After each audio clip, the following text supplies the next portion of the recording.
Çox sağ olun, hörmətli xanım Sədr, söz verdiyinizə görə minnətdaram. Mən istəyirəm bir daha aydınlıq gətirəm. Söhbət hazırlayıb öz evində yaxud da özünün bilgisayarında saxlanmaqdan getmir. Mənim təklifim odur ki, həm hazırlayırsan, həm də yayırsan. Biri var, sən sosial şəbəkədə qarşına çıxır, bunu paylaşırsan, ona görə 80 manatın 150 manata qədər cərimələnirsən.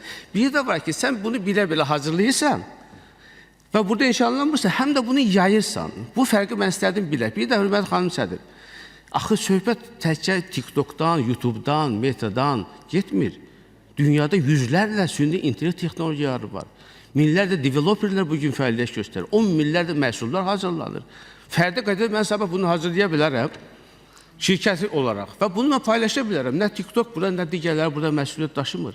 Söhbət həmin şəxslərin, fiziki və hüquqi şəxslərin mən bunu hazırlayacağım, mütləq nişanlanma öhdəliyini qoymaqdan gedir və bu dünyada belə bir praktika var. Ona görə də mən çox istərdim. Ola bilsə, indiki mərhələdə bundan biz hazır olmayaq bu təklifi qəbul etməyə. Amma mən düşünürəm ki, hörmətli xanım Sədr, gələcəkdə hansı ki biz ümumiyyətlə süni intellektlə bağlı vahid bir qanun layihəsi, yəqin ki, bilirsiniz, bu barədə siz də məlumat verdiniz, müvafiq işlər gedir.